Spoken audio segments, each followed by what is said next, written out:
Welcome back. This section is called Ask FPA. You can send your medical questions to tv@fpalex.com and include your name if you would like us to use it on the air. Tonight's question is, my kids had to get hepatitis A vaccine for school this year. Do I need it too? Asked by Susan Gill of Nicholasville, Kentucky. And here to help me answer that question is my partner, Dr. Joe Gerhardstein, who's also the president of Family Practice Associates. Welcome, Dr. Joe. Thank you, Jen. All right, let's start with hepatitis A. Tell us what it is and why we do or we don't need the vaccine. Hepatitis A is an infection that involves your liver, and you get sick with it and you turn yellow as a pumpkin. Most people get sick for about 3 months. It's not something you get over pretty quickly. It's contracted by mouth.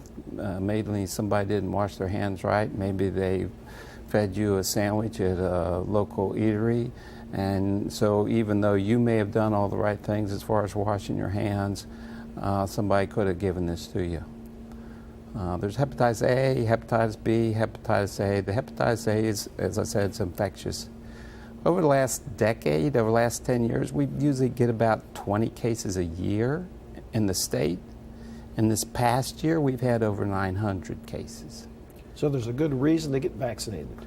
Excellent reason to get vaccinated. Not really a whole lot of reasons not to get vaccinated. The vaccine does not have anything live in it, so you're not going to get hepatitis from it. Usually the only reactions is a local reaction, where they put the needle in and might get a little bit red, a little bit swollen, but it's usually extremely well tolerated. It's a 2-series vaccine? 2 different shots, one and then you get another one about 6 months later. Now, there's also hepatitis B vaccine. So there's hepatitis A, and B, and C. The B is contracted usually more through dirty needles or sex. The B vaccine, right now, we've been given to kids since they're born, because a lot of times we're finding out they're contracting it through the mother. Okay, hepatitis C is a different hepatitis, but there's no vaccine for that. Unfortunately, we don't have a vaccine for the hepatitis C. It's another one that's contracted primarily through blood, dirty needles, sex. There's no vaccine for it today. There's a blood test for it. All right, that's the hepatitis series. Now the new one's getting a lot of advertisement on TV. We see a lot is shingles. There's a new shingles vaccine also. Right, so most of us adults, when we were little kids, we got the chicken pox. You get it, you get over it, and that virus stays dormant in your system throughout the rest of your life. And then as an adult, maybe under times of stress, it'll come out as a painful blistery rash we call shingles. And we have a new vaccine for it, Shingrix. It's another 2-shot vaccination that works very well at preventing the shingles outbreak.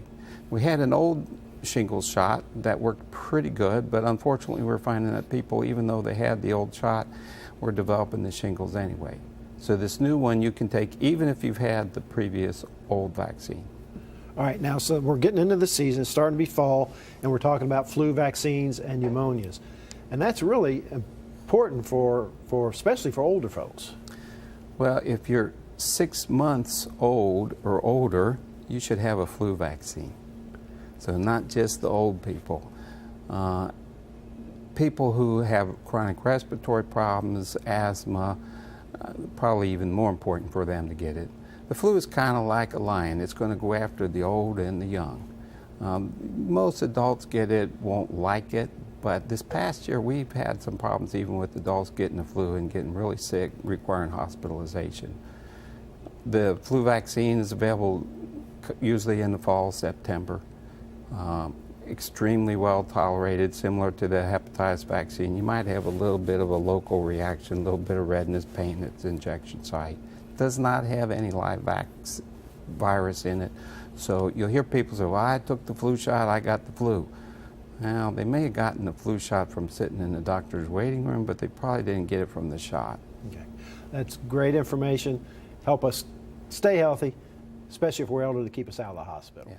Thanks for coming in. Appreciate it.